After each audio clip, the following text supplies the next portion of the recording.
We are really, really happy to welcome back Alex Aiello from Connect, who's going to be talking to us today about domestic violence. My name's Alex. I'm a community educator at Connect. Connect is an intimate partner violence prevention organization, and we focus on building safe families and peaceful communities. And today we're going to be talking about intimate partner violence. There's a lot of different names for this, also dating abuse. So that's what we're going to talk about today, just tactics and experiences. This can be a triggering and emotional topic. So I just want to reiterate that please do what you need to do to take care of yourself today. Before we get into defining dating abuse, we want to acknowledge that violence doesn't happen in a vacuum. Survivors are full people with full lives impacted by multiple systems of oppression, and we must recognize intersectionality. So intersectionality is a term coined by Kimberly Crenshaw that refers to the intersections of identity within these systems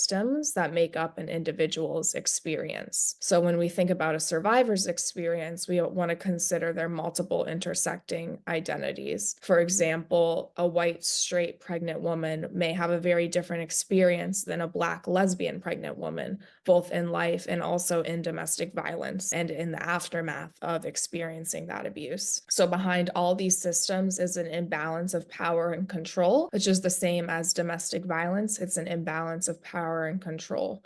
So all of these systems feed into each other, whether it be patriarchy, racism, sexism, heterosexism, and all systems of oppression are about maintaining power over someone, which can be enacted in domestic violence as well. So getting into our definition of intimate partner violence or domestic violence, dating abuse, we define that as the actual or threatened physical, sexual, psychological, which could be verbal, emotional, or spiritual, and economic abuse that impairs the ability of the abused person to function in a self-determining and healthy way or causes the person to be afraid. Self-determination is the process by which someone controls their life. They're able to make their own decisions, balance different aspects of their life, and have power within those aspects. And abuse really gets in the way of making those decisions and being self-determining. It's also important to recognize that intimate partner violence is a pattern. So it's a pattern of coercive behavior. Coercive behavior is forcing someone to do something that they don't want to do. So it's a pattern of forcing someone to do what they don't want to do. And the goal is always to maintain and establish power and control. So they want to establish this power and then maintain it. Once it's established, abusers will do by any means possible to maintain that power over the survivor. Today, we're going to get into the tactics of abuse. So a tactic is an action with a goal with a specific end. And the goal here for abuse is always to establish and maintain that power and control. So these are the different forms of tactics of abuse. They could be verbal, emotional or psychological, sexual, financial or economic, and physical. A lot of these sometimes overlap, and someone can experience one form or all forms of these different kinds of abuse. And this is what we're going to go over today to sort of get an idea of what the different kinds of abuse could look like. So we'll start with verbal tactics. So verbal tactics are using words and body language as a tactic of power and control. So these are some examples. So it could be yelling, screaming, or cursing at the survivor. It can also be body language. So body language could be used to intimidate. For example, the abuser may give a specific look that lets the survivor know that violence is going to follow. There could be specific gestures or menacing stares, hovering over the survivor or getting in the survivor's face, any kind of name calling. Name calling can also exist in transgender relationships. If someone is dead naming their partner, dead naming is when you call someone by their name given at birth when they have changed their name. So purposely using their dead name or using incorrect pronouns for someone can be a form of verbal abuse. The silent treatment is also a form of verbal abuse, which we may think is counterintuitive because there's not words being said, but the lack of words and using silence as a means to maintain that power and control is also a form of abuse. And then lastly, there could be code words, which are symbolic of harm. So any word that is between the survivor and the abuser that triggers them or lets them know that violence is going to follow, or are specifically used to insult or degrade the survivor, would be a form of verbal abuse as well. Next, we have emotional and psychological tactics. These are when people use intimidation, manipulation, or harassment. So intimidation is just making someone feel afraid. Manipulation is a way to harm the survivor as a way to get what the abuser wants. Some forms of manipulation could be guilting, complaining, comparing to someone else, lying, denying or blaming the survivor, playing mind games, or just ignoring the survivor and doing that silent treatment that we discussed. And then lastly, harassment. Harassment is just pressure. So pressure to do something that you don't want to do. So here are some more examples of these forms of emotional abuse. Isolation is a huge form of emotional abuse that occurs in a lot of intimate partner violence situations. So keeping the survivor from their family, friends, or community. It could look like not letting them leave the house, insisting on going everywhere with the survivor, or bad-mouthing loved ones or their friends to turn the survivor against them and minimize their community, minimize the outside resources so that the only person they're relying on or interacting with is the abuser. Another form of manipulation is gaslighting. Gaslighting is a term based on the 1944 movie called Gaslight, in which the husband was secretly dimming the lights in the house every night, but telling his wife it wasn't getting any darker. So she thought that she was hallucinating it, felt that she couldn't trust her own reality. So gaslighting is just causing a survivor to doubt their reality. An example could be if someone is reading your messages and they're showing up as read, but the abuser is saying, "No, I've never looked at your phone before. What are you talking about?" So making the survivor doubt that they can trust their own reality and lying in that way. We also have using put downs, shaming or humiliating. So this could look like body shaming or shaming over certain outfits or aspects of their appearance. It can also look like outing someone. So in LGBTQ relationships, outing someone and letting people know their sexuality without their consent could be a way to shame or humiliate someone. Jealousy is also a big feeling that comes up in abusive relationships. So jealousy is a normal feeling. We're all probably going to experience jealousy at some point in our lives. But if we act on that jealousy in a harmful way, then that's where we have a problem with emotional abuse. So jealousy could lead someone to not let their partner spend time with others and view every other person in the survivor's life as a threat. Emotional abuse can also look like using these threats, so threatening to harm the survivor if they don't do what the abuser wants, or harming any loved ones like children, family, or pets. And it can also look like the abuser threatening to harm themselves. So like, if you break up with me, I'm going to harm myself. That would be an example of a threat where the abuser is trying to maintain power and control over the survivor by getting them to do what they want, or they're going to harm themselves. Threats can also look like deportation or alerting immigration, so using systems in place to harm the survivor. Other examples of emotional abuse we have are using children as weapons. So a lot of times abusers will use children as a way to maintain that power and control, whether it be through false reports of child abuse or threatening to take custody. So again, getting those systems involved in a way that will harm the survivor or their loved ones. We can also have spiritual abuse, which would look like preventing victims from practicing their faith, so preventing them from going to religious services or forcing them to practice a specific faith that they don't feel comfortable with. So forcing them to go to services or participate in religious events that they're uncomfortable with. We also have constant vigilance and stalking. This can really be facilitated with technology. A lot of people have trouble with abusive partners stalking their location or demanding that they share their location. Showing up places where they're not welcome or they didn't have agreed upon plans can be a form of stalking. We also have destroying the survivor's possessions. Pretty straightforward. Any form of destroying like your phone, things in your apartment, punching a wall, for example, that's all destroying things that are the survivors. And then lastly here we have cheating and infidelity. A lot of times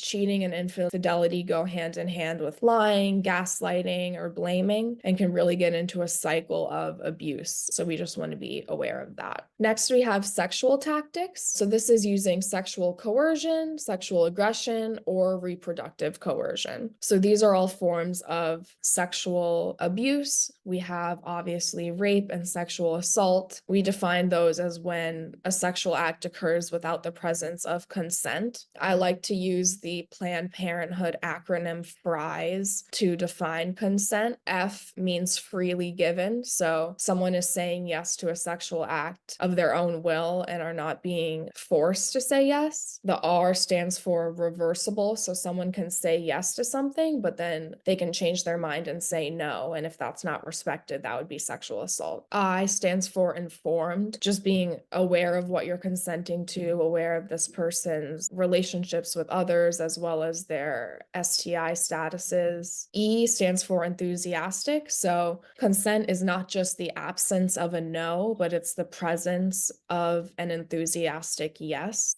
So the person genuinely wants to do this and is not just avoiding saying no. And then last, the S stands for specific. So you can say yes to one thing. It doesn't mean you're saying yes to all forms of sexual engagement. So that's FRIES, and that's how we define consent. We also have sexual coercion and guilt trips. So again, coercion is forcing someone to do something that they don't want to do. So trying to coerce someone to say yes into something that they're uncomfortable with, or guilting someone to have sex when they don't want to. And then for reproductive coercion, we have birth control sabotage or pregnancy pressure. So forcing someone to have or get pregnant when they're not comfortable with that. Forced sex without a condom is called stealthing. If someone agrees to have sex with a condom, but then someone takes it off without letting them know, or has sex with them without the condom, that's stealthing, and that's a form of sexual assault. Birth control sabotage could look like taking someone's birth control pills or tracking their status of their period to know when they might be ovulating. And that can be a form of trying to maintain that power and control when someone's not comfortable with it. We have forced abortions and pregnancy as well, forced or coerced to have sex with others. This could be sex trafficking, which we define as using force, fraud, or coercion to induce another into selling sex. And then lastly, as we talked about before, we have infidelity, which really puts people at risk for getting STIs and having things spread around without informed consent. So you want to be able to know exactly what it is you're consenting to and how someone else is maintaining their sexual activity as well. Furthermore, with sexual abuse, we have forced or coerced sex with animals or objects, forced to engage in pornography, forced sex work or forced stripping, sex trafficking, controlling all aspects of a sexual relationship. So the survivor doesn't have any say about when or how they are having sex. That would not give them equal power in the relationship. Controlling medical care during pregnancy, labor, and delivery is a form of reproductive coercion again. And then threatening to put explicit photos or videos of a victim or survivor on the internet. So again, those threats are really a way of trying to maintain power and control and not allow the survivor to have agency in this situation. There are two terms in terms of explicit photos or videos that I wanted to bring up, which we have upskirting, which is taking a photo of someone up their skirt, and down blousing, which is taking a photo of someone down their blouse. Both of these would be without consent, and then threatening to post these things would be a form of emotional abuse. Next, we have financial or economic tactics. A lot of times dating abuse comes with financial abuse, so financial sabotage, control, or coercion. This can look like stealing from the survivor, so taking cash from them, taking money, taking their credit cards, or taking their items, their clothing, things from around their house. It could also look like pressuring the victim or survivor for money or economic support, education or employment prevention and sabotage. So calling someone's place of work constantly and telling them that the survivor is a bad worker or deserves to be fired. That would be sabotaging their employment and preventing them from being able to earn money, which is a form of financial abuse. We also have identity theft. theft and damaging a victim or survivor's credit. So identity theft can often come with damaging of a credit score, and oftentimes abusers will purposely try to damage a victim's credit score so that they can't maybe apply for housing or open a new credit card. It really gets in the way of their financial stability. Financial abuse can further be preventing access to bank accounts or credit cards, preventing a victim from being on the lease or the mortgage, so taking away their agency in sort of their housing, preventing the survivor from getting a driver's license or from learning English, so preventing them from participating in society in a way that they may want to, can be a form of financial abuse again, because it's just getting in the way of someone being able to earn an income. And then lastly, we end with physical tactics. We end with physical because 20% of abuse is physical, but the rest is all the other forms of abuse that we just went over. While it's important, it's not the most common. But physical tactics can look like physical aggression and harm, or controlling a physical appearance of a survivor. It could be trying to force a survivor to gain or lose weight, controlling their diet, so forcing someone to be a vegetarian, or forcing someone to eat meat if they're uncomfortable with that. Also, we have controlling physical appearance, so controlling what someone wears, their makeup, their hair, their jewelry, anything physically on the outside that is being controlled. Forcing plastic surgery, or branding the survivor with forced tattoos or hickeys, so anything that is being put on the survivor's body without their consent to sort of claim them would be a form of physical abuse. Physical abuse could also look like preventing access outside of the home, so preventing the survivor from leaving, sabotaging access to health care or medical needs, so preventing the survivor from going to the doctor or getting their medication. For trans people, this could also look like preventing someone from accessing gender-affirming care or their hormones, putting the survivor in danger on purpose, so whether it be in a car, driving unsafely, or exposing to STDs and HIV on purpose. And then, of course, all forms of physically assaulting and harming the victim or survivor. Any form of someone putting their hands on the victim or survivor in a way that they are not comfortable with or that is painful or harmful is a form of physical abuse. So now I just want to get into the ways that leaving an abusive relationship is so difficult. As we went over, there are so many different forms and tactics of abuse that make it scary and just really difficult for a survivor to get out of a situation like this. So these are just some obstacles to leaving. First, we have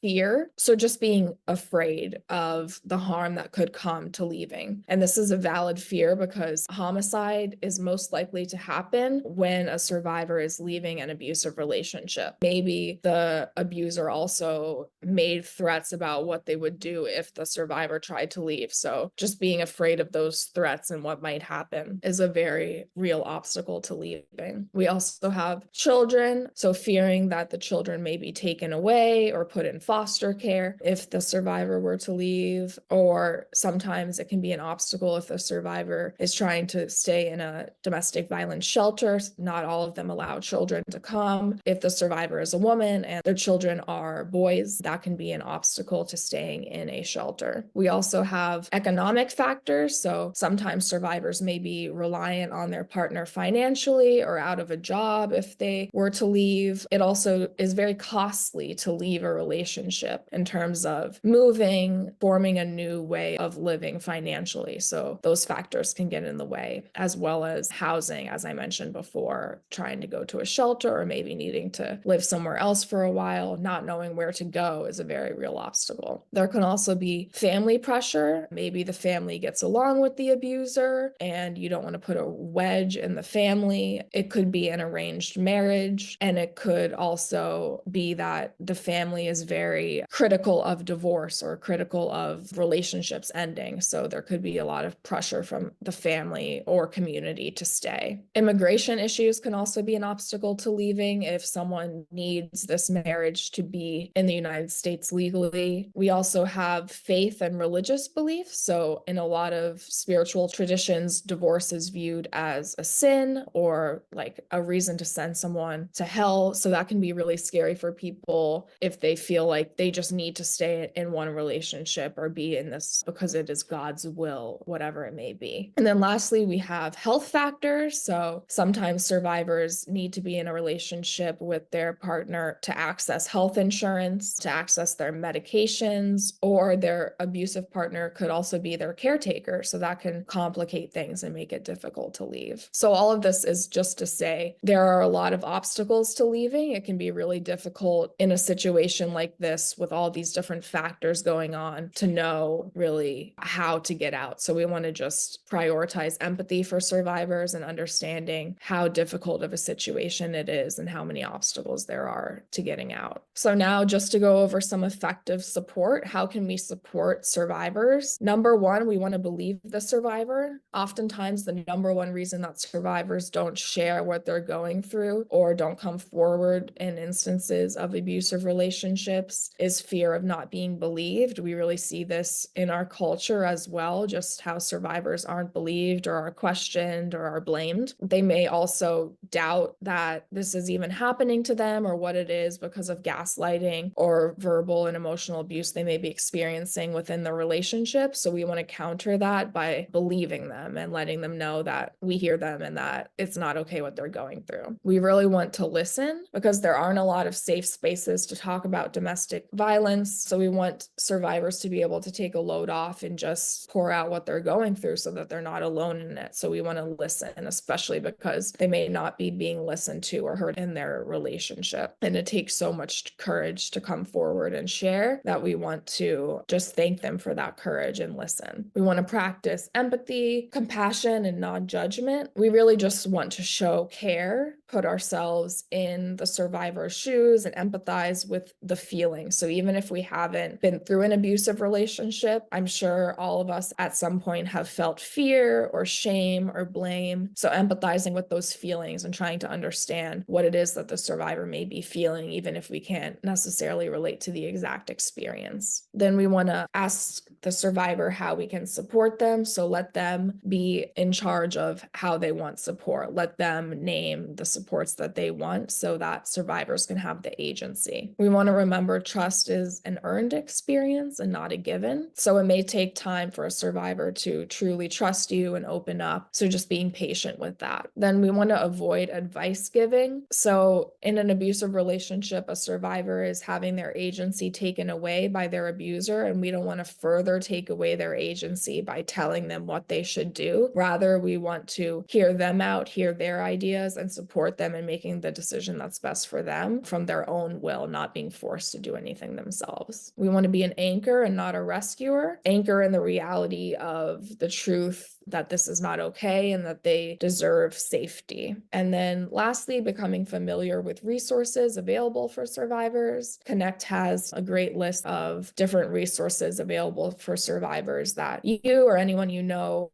may be able to access should you find yourself in this situation or find a friend in a situation that you can recommend something further to them. And it can also be, I wanted to say, traumatic for someone like a friend of a survivor. There's something called secondary survivors, and a secondary survivor is a friend or a loved one of a survivor that can also be experiencing the trauma of just seeing a loved one going through something like this. So I would encourage everyone just to make sure they're taking care of themselves as well if they're supporting a survivor. Oftentimes the abuse isn't just the abuse, but also the reactions to the abuse and that people then experience.